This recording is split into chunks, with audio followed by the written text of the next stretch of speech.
اللہ الرحمن الرحیم۔ صرف 5 منٹ کا مدرسہ قرآن و حدیث کی روشنی میں 19 جمادی الاولیٰ۔ نمبر 1، اسلامی تاریخ رجیع اور بیر معونہ کا المناک حادثہ۔ جنگ احد کے بعد مشرکین نے دھوکے سے مسلمانوں کو قتل کرنے کی سازش شروع کر دی۔ ماہ سفر سن 4 ہجری میں قبیلہ اجل وقارہ کے لوگ مدینہ آئے اور حضور صلی اللہ علیہ وسلم سے درخواست کی کہ ہم میں سے کچھ لوگ مسلمان ہو گئے ہیں، ان کی تعلیم و تربیت کے لیے اپنا معلم بھیج دیجئے۔ آپ صلی اللہ علیہ وسلم نے ان کی فرمائش پر 10 معلموں کو روانہ فرمایا، جن کے امیر حضرت مرثد رضی اللہ تعالیٰ عنہ تھے۔ مقام رجیع میں پہنچ کر ان ظالموں نے 8 صحابہ کو شہید کر دیا اور حضرت خبیب اور زید رضی اللہ تعالیٰ عنہما کو قریش مکہ کے ہاتھ بیچ دیا، جنہوں نے دونوں کو سولی دے کر شہید کر دیا۔ اسی مہینے میں اس سے بڑا بیر معونہ کا دل خراش واقعہ پیش آیا۔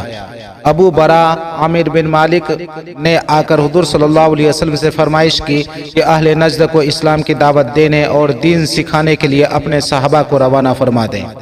اس کی طرف سے حفاظت کے وعدے پر آپ صلی اللہ علیہ وسلم نے 70 بڑے بڑے قرہ صحابہ کو روانہ فرما دیا، جن کے امیر منذر بن عمرو تھے۔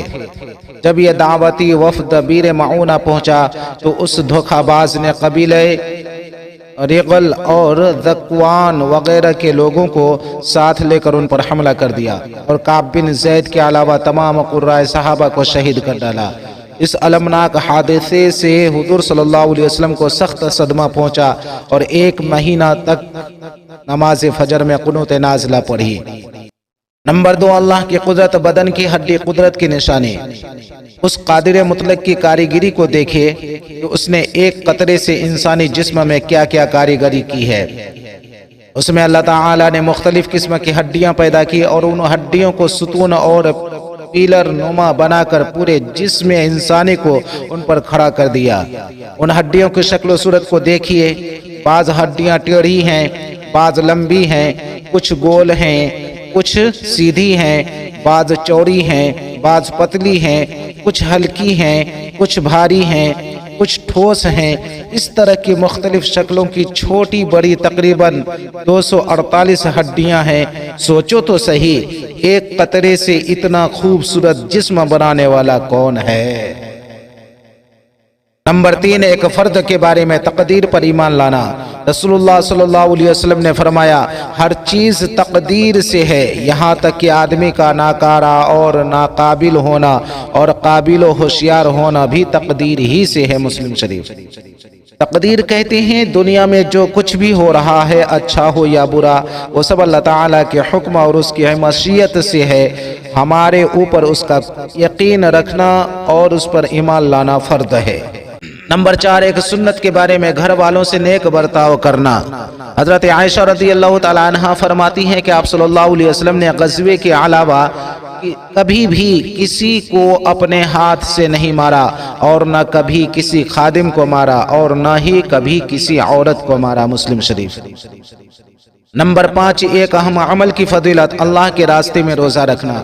رسول اللہ صلی اللہ علیہ وسلم نے فرمایا، جس نے اللہ کے راستے میں ایک روزہ رکھا تو اللہ تعالیٰ اس کے اور جہنم کے درمیان آسمان و زمین کے فاصلہ کے برابر خندق قائم کر دے گا۔ ترمذی شریف۔ ایک گناہ کے بارے میں بہتان کی سزا۔ رسول اللہ صلی اللہ علیہ وسلم نے فرمایا، جس نے کسی مومن کے بارے میں ایسی بات کہی جو اس میں نہیں ہے تو اللہ تعالیٰ اس کو دوزخیوں کے پیپ میں ڈال دے گا، یہاں تک کہ اس کی سزا پا کر اس سے نکل جائے۔ ابو داؤد۔ نمبر 7، دنیا کے بارے میں حلال روزی کماؤ۔ رسول اللہ صلی اللہ علیہ وسلم نے فرمایا، روزی کو دور نہ سمجھو، کیونکہ کوئی آدمی اس وقت تک نہیں مر سکتا جب تک کہ جو روزی اس کے مقدر میں لکھ دی گئی ہے وہ اس کو نہ مل جائے۔ لہذا روزی حاصل کرنے میں بہتر طریقہ اختیار کرو، حلال روزی کماؤ اور حرام کو چھوڑ دو۔ مستدرک حاکم۔ نمبر 8، آخرت کے بارے میں قیامت کے دن اعمال کا بدلہ دیا جانا۔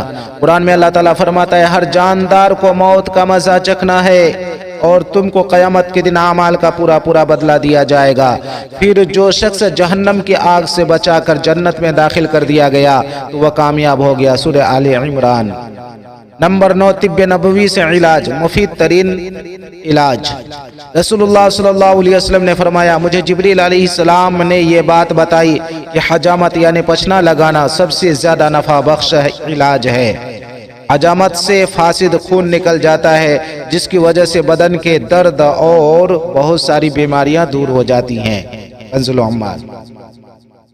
نمبر 10، قرآن کی نصیحت۔ قرآن میں اللہ تعالیٰ فرماتا ہے، اگر تم منکر ہوگے تو یقین جانو کہ اللہ تعالیٰ تم سے بے نیاز ہے اور اپنے بندوں کے لیے کفر کو پسند نہیں کرتا، اور اگر تم شکر کرو گے تو تمہارے اس شکر کو پسند کرے گا۔ سورہ زمر۔